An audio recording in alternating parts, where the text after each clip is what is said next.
what is this gun bill and what isn't it, right? And I say it that way because I know it doesn't touch the weapon, but it does make some changes to the law on how to purchase it. Run it down for us.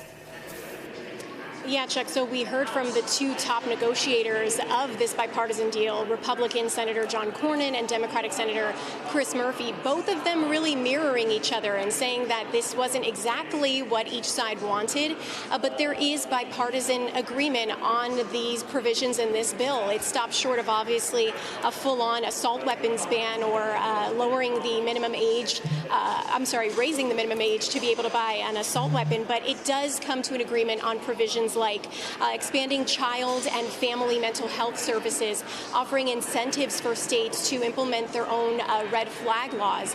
It also bolsters crisis intervention programs, closes that boyfriend loophole. We heard before senators left last week, really one of the sticking points here was the language around what defines a domestic abuser. Republicans asking for some not so broad language around that. This also strengthens background checks by including juvenile records for people under the age of 21 trying to purchase a gun.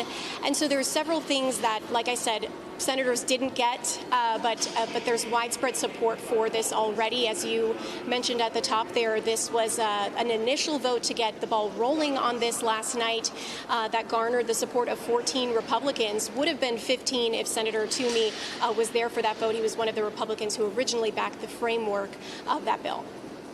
Allie, any indication that the numbers could grow among Republicans or shrink?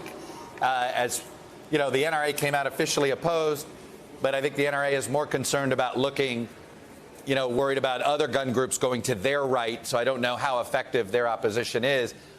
They're opposed to it. Are they actually working to flip members or not?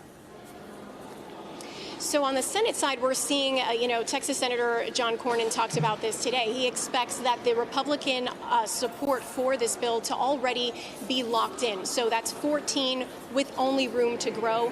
Then you see on the House side, whenever this does get to the House side, we're expecting a vote on the Senate side either tomorrow or Friday. We're already seeing House GOP leadership put together this effort to whip Republicans into an opposing vote. We heard from House Minority Leader Kevin McCarthy and Whip Steve Scalise already today. Also, Elise Stefanik committing that she will not vote for this. But there is widespread support in the House. And Chuck, as you know, this doesn't need Republican support in the House to actually get passed if Democrats all fall in line and vote in support of this. So whenever that does happen, we do expect around 10-15 Republicans to fall with Democrats in support of this bill, Chuck. All you have to do is find the Republican members of Congress who represent districts that Joe Biden carried, and you can start with that. Will likely be the list of House Republicans that vote for this compromise. Allie on Capitol Hill for us. Allie Rafa, thanks very much. Let me turn to my panel here, Betsy, Basil, and John. Betsy, let me start with you. The reason I twinned these two things together today, it was sort of like, if you look at our politics with one eye, you think, oh my God, right? You watch the January 6th hearing.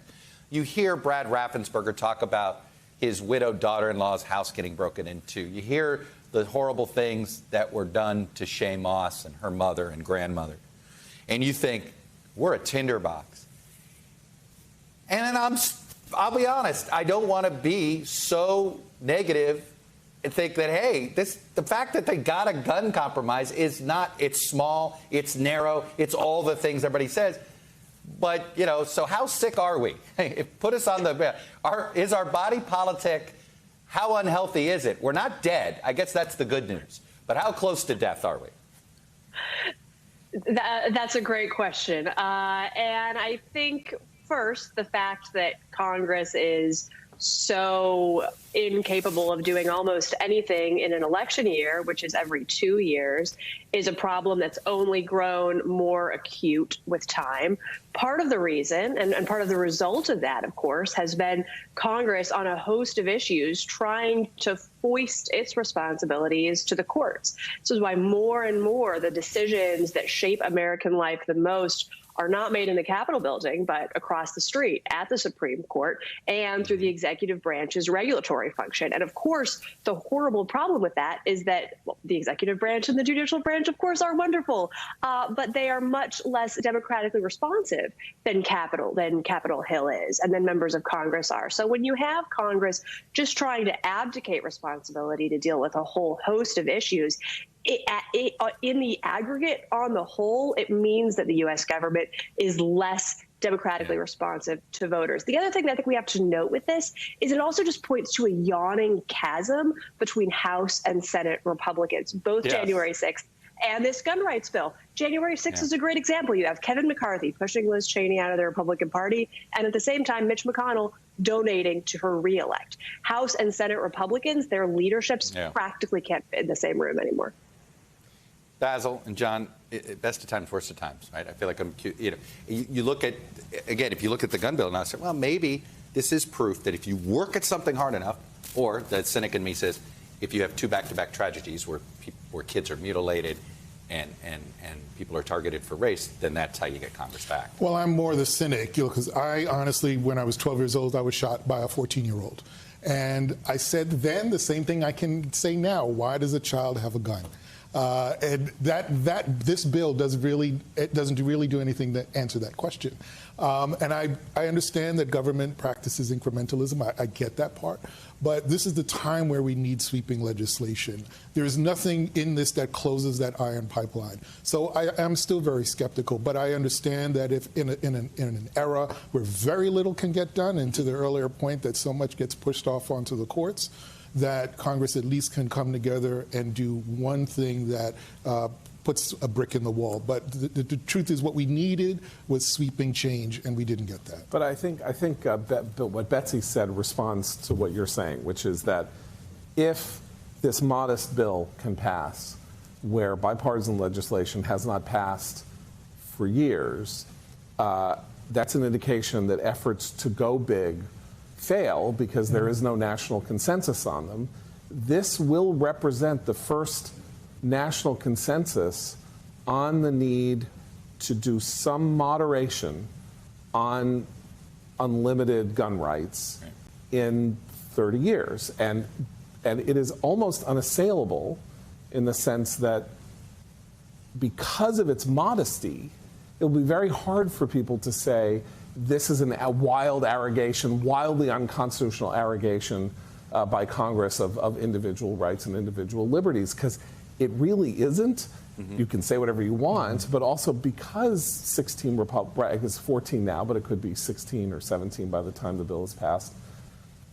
That's a pretty substantial thing. You know, we haven't seen it, and so that will represent a new consensus. We haven't seen it on a social issue. We've seen it on spending issues. Yeah. Oh, always. You could always find bipartisan. Well, we got 69 votes on the infrastructure bill, right? Because we're spending money. Yeah. But I also think, and I hear what you're saying, and I agree to the extent, but there was a moment when at least you can count on New Yorkers, for example, or people within the state supporting the state. So when you have Elise Stefanik saying she's not going to support this, that concerns me. When you have someone like Congressmember Jacobs, who's representing the Buffalo area, right after the shooting, saying he supports gun control and then has to resign, that's a problem.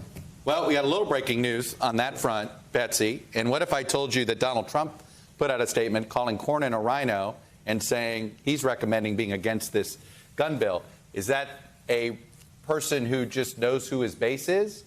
Or will that matter to some of these elected Republicans as they contemplate whether to vote for this legislation? Big question for Senate Republicans, without a doubt. On the House side, my guess is that Trump's opposition to this bill is not actually going to change that many hearts and minds, because it sounds like McCarthy and Scalise kind of beat him to it. If anything, this strikes me as Trump trying to kind of engage in some bandwagoning, being in favor of what was going to happen, which was conservative House Republicans calling this bill nightmare, Gestapo, gun control, gun confiscation, hell on earth that's coming. Trump doesn't want to be to the right of those people. The other thing to remember with Trump, of course, is that support from the NRA was a huge part of the reason that he was elected in the first place. The Gun Rights Association spent a massive amount of money in 2016. They spent much, much less in 2020 because of atrocious internal management, financial management problems. And if you're Trump, you look at the gun issue and you think, the gun people really love me. Maybe I'm going to be on the side of let's not do anything about guns. Yeah, no, he does not benefit from ever moderating. No, I mean, it's not good for his brand. I don't mean it whether it should be good for the party. He doesn't benefit, right, John? No. And what's more, I mean, the thing is that the Senate, the people in the Senate who have agreed to this framework, they've already discounted Trump. I mean, the only real person who has something genuine to fear maybe is Lisa Murkowski of Alaska, right? But she may have done the right vote for that election, right? Because she needs second choice Democrats. Right. So because they have ranked choice voting. Yeah, they have ranked choice. So, but I mean, she is the only one. If you look at that slate, Todd Young, but it's after his primary. Right. Yeah. So the House is a little different, and so I guess there is this idea that they can get, as you said, the sort of the Biden Republicans in the House. Look, Don Bacon, the Omaha. Yeah. We know he's got a Biden district. He was on my show a couple weeks ago. He sounds like a guy that's looking for a reason to vote for this bill. Right. But in the end, I mean, Trump's bandwagoning has been his approach in this election season, jumping off Mo Brooks and jumping onto Katie Britt so that he can claim a victory. But in this case, he has to say Rhino, also because he doesn't want Tucker Carlson to get ahead of him. He doesn't want That's true. Hey, let me pivot a little bit to January 6th, because Quinnipiac asked a terrific poll question, and I definitely plan to get our folks to steal it. They asked whether in 2020, do you believe Donald Trump truly believed there was voter fraud, or do you believe he deliberately wanted to spread false information? So the overall number is 48-43 in favor. More people think he was deliberately spreading false information than not. Now, let me take you to the party divides. Among Democrats, only 7% thought he was doing it because he really believed it. 86% believed he was spreading false information on purpose. Numbers almost completely flipped among Republicans. 77% believing he believed it, just 17. Which brings me to the all-important question, Betsy. Does the January 6th hearing break through at all? Is this more proof it does not? I don't think it does. I've talked to two separate Democratic members of Congress in the last couple of weeks about January 6th. Obviously can't say who. And both of them have said offhandedly, nobody gives a bleep about January 6th when they're talking about their districts and the way that elections play out. The reality is, obviously, it's a very important issue.